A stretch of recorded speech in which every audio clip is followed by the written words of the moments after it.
Do you want more? More time, more balance, more love, more sex, more money, more real, and less bullshit? This is the Women Wanting More podcast with Dr. Karen Osborne. Real life, real stories, plus real tips to get you more of what you want.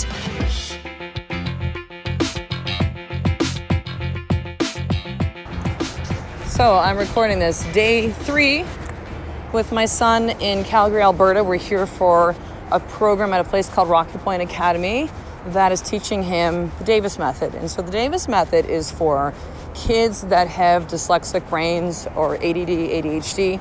Tyson's never been technically, quote unquote, diagnosed, but he just shows a lot of that stuff. And my good friend Jill has 2 of her 3 girls that have similar types of brains. And, they see the world differently. They see the world in pictures and images, and you try to now have that kid be taught in traditional school, and it just doesn't work. It just doesn't work. The way that they teach doesn't line up with the way that these kids' brains work, and their brains are brilliant. There's a lot of people and successful entrepreneurs like Richard Branson, a lot of creatives that have this dyslexic kind of brain.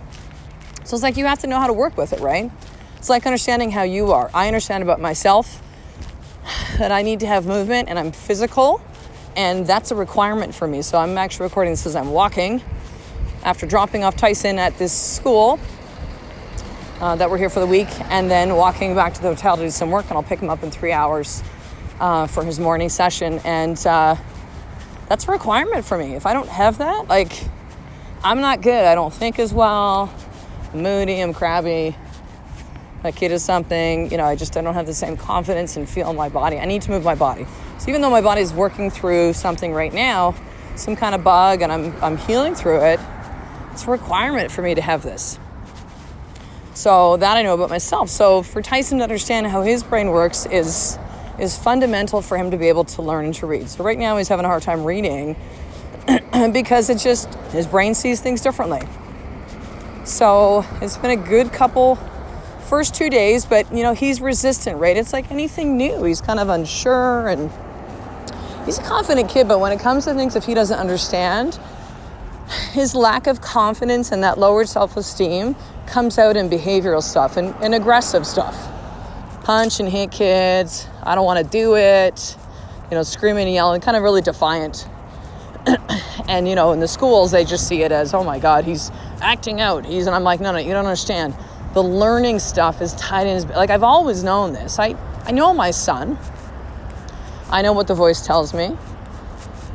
I know that the voice even told me when Tyson was probably about 2 or 2.5. It's just I don't think this kid's going to fit in traditional school. It's not a right or wrong thing. It just is. I just didn't want him in that system. But we haven't figured out a way for my husband and I, who work for ourselves, of how do we make that happen? I don't really see Tyson as the homeschool kind of kid. Neither do I have the time for that. I feel like he could self-direct himself. He's just too young. He doesn't have the maturity level to really do that, which is kind of more unschooling. But we'll kind of see how this goes along. But point of today's episode is this, as I'm off on a ramble, and it is fucking cold here in Calgary. So I'm walking outside to record this podcast. As I dropped him off today, he was pretty upset. His little soldier guys he thought he could bring to play with on the breaks. I didn't know that his teacher, Stacy, made an agreement with him yesterday as a consequence that he wasn't able to bring those back today. And she forgot to tell me, and she apologized for that. And it's okay, right? So Tyson's now dealing with the ramifications of his choices. And so I'm walking away from that. He's kind of upset, and I know he'll probably be okay in about 10 or 15 minutes. Excuse me, she'll talk him down off the ledge and they'll figure it out together. But in the meantime, it's very easy for me to start to create a story, which is, oh my God, after the first morning, it was a shit show and he didn't want to come back. And here we are, flew to Calgary for the week for about 5.5 days, and, rearranged everything in my schedule, invested money and time to do this program with Tyson. Hotel, got a rental car, and here he is I want to go home. And it's no, kid, you don't get to have that choice. You need to understand that there are some things in life that are difficult and hard, and we do them anyways because there's gifts in those things when they're hard for us. I'm not going to say to like, oh, you have to do this. I paid the money. It's not that thing. It's him understanding the big picture lesson, because that shit doesn't even really matter. It's the lesson. If I allowed him to walk through that experience, he won't get that gift. And so here we are again, day 3 of this program. And I've had a couple experiences of that with him so far. And so it's very easy for me to imprint the past onto the present. And that's really the purpose of today's episode, is to have you do that. And I see this with a lot of you that connect with me, or maybe in the sisterhood, or have come out to my live events. You take the past and you put that onto your present. Okay, so right now, as I record this podcast episode, is December, 13th, I think. Okay, so we're less than 2 weeks from Christmas. A lot of you are fucking stressed out of your minds with the holidays. You are taking what happens with your family in the past and have imprinted it onto the present. Now, can the past also be what happens in the present? Sure. Some people don't want to change. Some people are, But if you go into a situation with the way that you already see someone, you've already decided what that is. You're not giving them any room for difference. You're not allowing yourself to see the perspective differently, to see the situation differently, to see the person differently. And you were already painting them the way that you saw them in the past, in the present moment. And so what does that do? Well, it means you're already stressed out about what you think will happen because you're allowing the past to imprint onto the present. You've already decided. It's going to suck. All right, so I got interrupted by a coughing fit outside.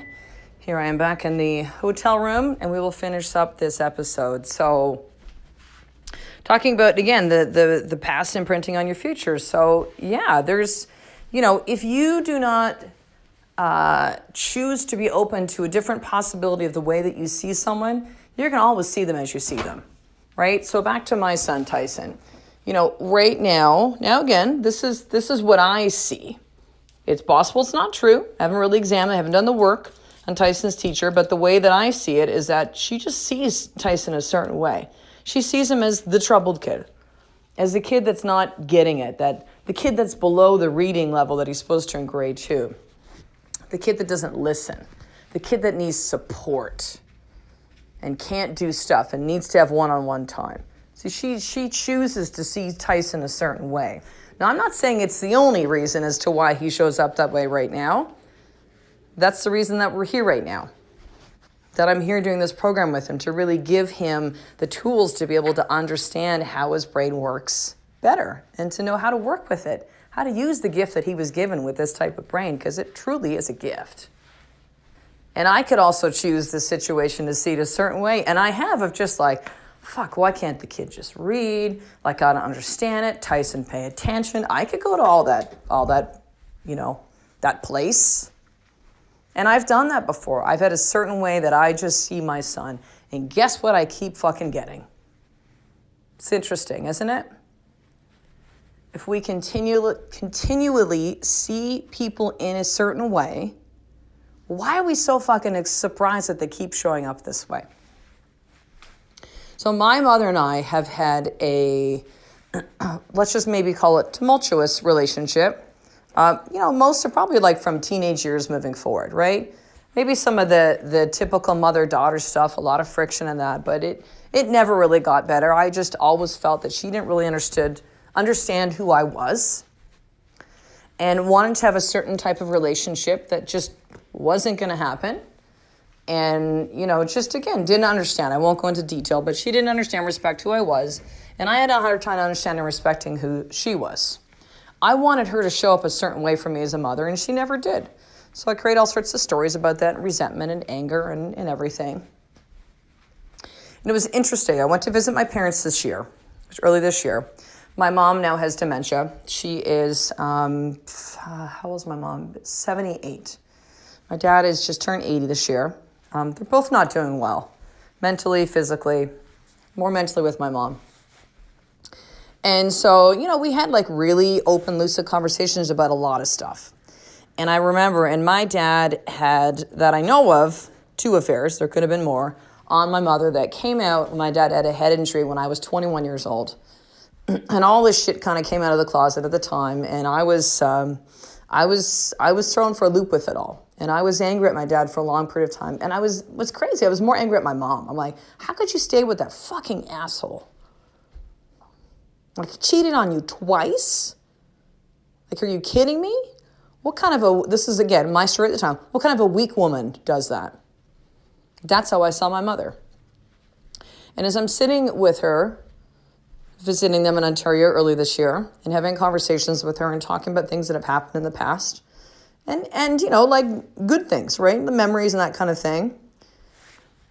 I remember, and we talked openly about my dad's affair, and that the one they had at the time that we were referring to was when we were like little kids. And the details of it aren't important, it's irrelevant. But as a mother of children now, I understood a little better. And I remember as she's just kind of sharing and very open about it, and just like, hey, like, Karen, there was no like support groups and stuff. Like, this is again my rendition of it, but it's kind of like I had to figure out stuff on my own. And for her, she still loved my father, and she wanted to really make it work. She was willing to forgive what was done, and she forgave what was done again, but she was willing to forgive that and to move forward. And it wasn't one of those like for the sake of the children, right? Some couples that stayed together for the kids. It was just a firm-rooted decision, and like, I will make this work. And as she's sharing with me this story, and I looked at her and I saw her differently. I didn't take the past story that I had about it and put it into the present. I didn't take the, oh my God, she doesn't understand, and put it into the present future. I was just really open. And, it's unfortunate that it has to take an experience like, okay, my mom has dementia. I don't know what she's going to remember the next time I visit her. So I'm going to get the most out of this experience. And I want you to know that you don't have to be in that same situation in order to see someone differently. Some people, when they find out that they're dying, will start to live their life differently. You don't have to wait until there's a crisis, sister. So as I'm hearing my mom speak and share this story, and I started to just really see her differently, it literally just like struck me like a bolt of lightning, like right to my heart. I was just like, oh my God, Mom, you were so powerful when you were going through this, when Dad left you. For that young girl, you were so powerful to be there for us, 3 little kids, and to go through this with your husband. Like, I'm sorry that I didn't see it that way until now. That way of seeing my mother now shifted our relationship.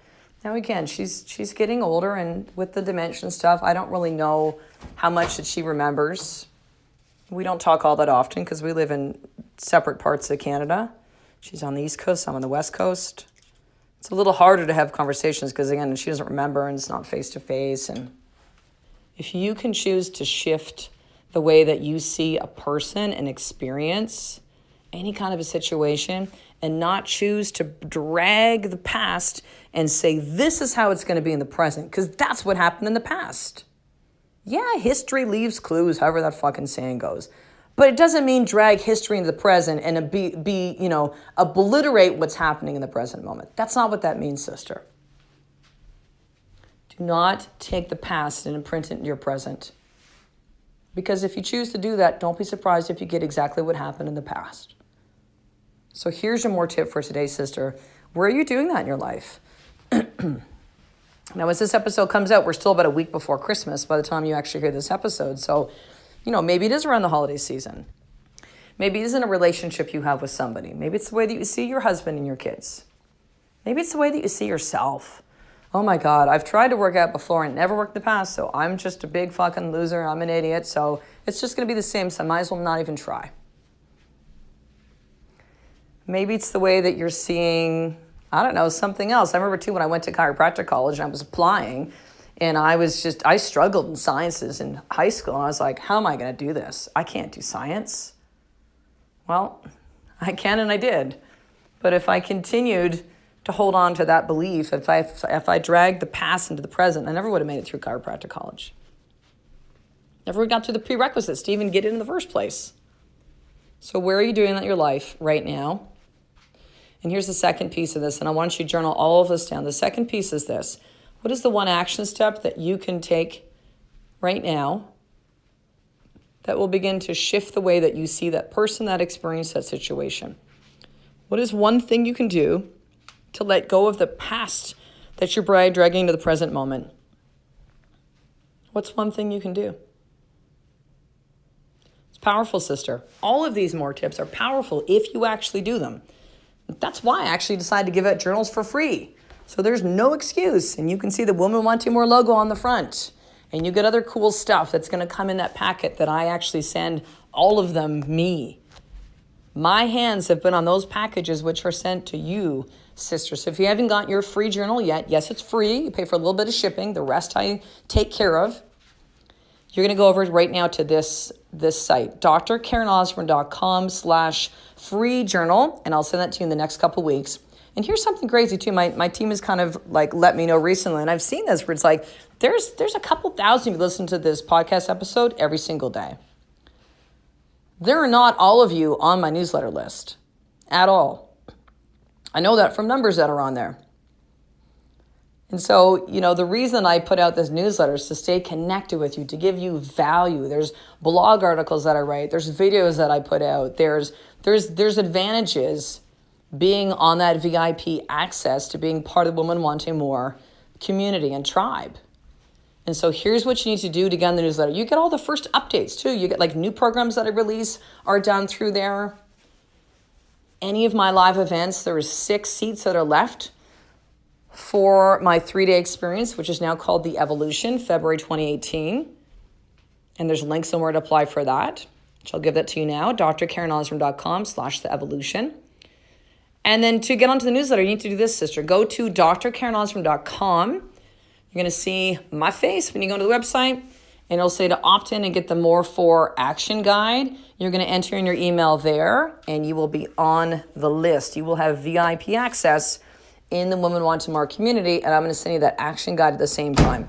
So that's at drkarenosborn.com, drkarenosborn.com. So make sure to hop on the newsletter today.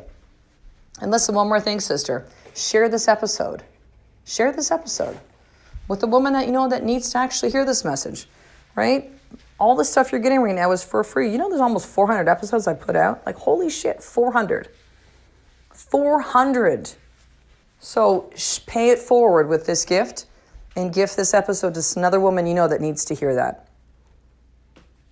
And on that note, sister, I will talk to you on the next episode where Life of More is one step away from you doing the fucking work every single day. I love and appreciate you. To get the show notes of each Women Wanting More episode, including the How to Get More tip, subscribe to the newsletter at drkarenosborn.com/newsletter.